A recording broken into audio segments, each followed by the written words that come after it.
আজি আমি আলোচনা কৰিম should আৰু should be বাক্য এটাত কেতিয়া আমি should ইউজ কৰিব লাগে আকৌ বাক্য এটাত কেতিয়া should be ইউজ কৰিব লাগে ভেৰি সিম্পলি মই তোমালোকক বুজাই দিম তেতিয়া মই ভিডিওটো আগবাঢ়িছো ইয়াতে লক্ষ্য কৰা should মানে হৈছে উচিত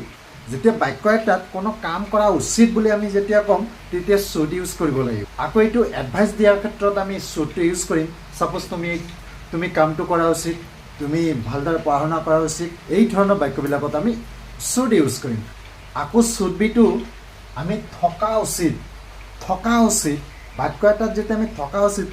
দ্যাট মিন্স সাপোজ তুমি গুৱাহাটীত থকা উচিত তুমি এতিয়া ঘৰত থকা উচিত মই বাহিৰত থকা উচিত মই এতিয়া স্কুলত থকা উচিত তো এই ধৰণৰ সেন্টেন্সবিলাকত আমি should be ইউজ কৰিম আকৌ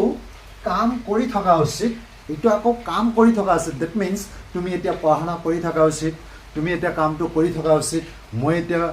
ঘৰত যাই থকা উচিত এই ধৰণৰ যে কোনো এটা কাম কৰি থকা উচিত অৰ্থত আমি should be ইউজ কৰিম এতিয়া বাক্যবিলাক আমি কেনেকৈ গঠন কৰিম যেতিয়া should দি আমি সেন্টেন্স এটা বনাম তেতিয়া প্ৰথমতে দিব লাগিব সাবজেক্ট তাৰ পিছত দিব লাগিব should তাৰ পিছত ভাৰ্ব প্ৰেজেন্ট ফৰ্ম তাৰ পিছত আদাৰ ওয়ার্ড দ্যাট মিন্স বাকি অংকখিনি দিব লাগিব আকৌ should be টো ইউজ কৰিম আমি যেতিয়া বাক্য এটা থকা উচিত এনে ক্ষেত্ৰত যেতিয়া আমি ইউজ কৰিম তেতিয়া সাবজেক্ট দিব লাগিব তাৰ পিছত should be দিব লাগিব তাৰ পিছত আদাৰ ওয়ার্ড দ্যাট মিন্স বাকি অংক দিব লাগিব যেতিয়া আমি বাক্য এটা থকা উচিত সাপোজ তুমি এতিয়া ঘৰত থকা উচিত এই ধৰণৰ সেন্টেন্সবিলাক ইউজ কৰিম তেতিয়া মেইন ভাৰ্ব নাথাকে দ্যাট মিন্স প্ৰিন্সিপাল ভাৰ্বটো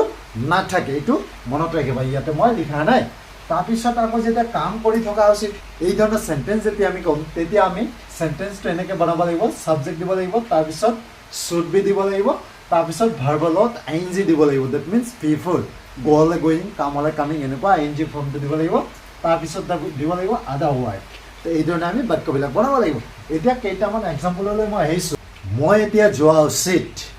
হয়তো মই ক'ৰবাত গৈছোঁ বহুত লেট হৈছে চ' এতিয়া মই যাব লাগিব তো তেনে ক্ষেত্ৰত আমি ইউজ কৰোঁ যে মই এতিয়া যোৱা উচিত মই এতিয়া খোৱা উচিত এই বাক্যটো আমি কেনেকৈ লিখিম যে মই মানে হৈছে আই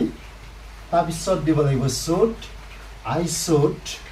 তাৰপিছত দিব লাগিব verb for present form that means go I should go তাৰপিছত দিব লাগিব নাও I should go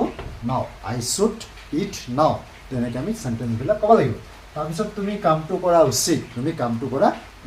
হয়তো তুমি কোনোবা কৈছা যে তুমি এতিয়া কামটো কৰা উচিত তো এইটো আমি কেনেকৈ লিখিম যে তুমি মানে হৈছে ইউ তাৰপিছত দিব লাগিব should তাৰপিছত দিব লাগিব ভাৰ্ব প্ৰেজেন্ট ফৰ্ম তো U should do the work তুমি কামটো কৰা উচিত আমি কঠোৰ পৰিশ্ৰম কৰা উচিত যে আমি কঠোৰ পৰিশ্ৰম কৰিব লাগে চ' এইটো আমি কেনেকৈ ক'ম যে উই মানে হৈছে আমি উই তাৰপিছত দিব লাগিব should we should do hard work তেনেকৈ আমি বাক্যবিলাক লিখিব লাগিব আকৌ কৈ দিছোঁ এই বাক্যবিলাকে যেতিয়া আমি নিগেটিভত ক'ম দ্যাট মিন্স মই যেতিয়া ক'ম যে মই এতিয়া যোৱা উচিত নহয় যেতিয়া নহয়টো লগাই দিম তেতিয়া আমি জাষ্ট should-ৰ পিছত not লগাই দিলে হৈ যায় should-ৰ পিছত আমি not লগাই দিম that means I should not go now যে তুমি কামটো কৰা উচিত নহয় you should not do the work আমি পৰিশ্ৰম কৰা উচিত নহয় we should not do the hard labor just আমি নটটো লিখি দি আমি নেগেটিভ ফৰ্মত লিখিব পাৰোঁ তাৰপিছত এই বাক্যটোলৈ লক্ষ্য কৰা যে তেওঁ ঘৰত থকা উচিত এই বাক্যটোৱে কি কৈছে যে তেওঁ এতিয়া এইটো সময়ত ঘৰত থকা উচিত মই এতিয়া বাহিৰত থকা উচিত নহয় তো এনেকুৱা অৰ্থত আমি কি লিখিম যে তেওঁ মানে হৈছে হি এইবাৰ should be লগাই দিম হি should be at home এই সেন্টেন্সটোত প্ৰিন্সিপাল ভাৰ্ব দিব নালাগে ৰবিন গুৱাহাটীত থকা উচিত যে ৰবিনে গুৱাহাটীত থকা উচিত তো এনেকুৱা বাক্যত আমি কি লিখিম যে Robin should be in Guwahati তো এনেকৈ আমি বাক্যবিলাক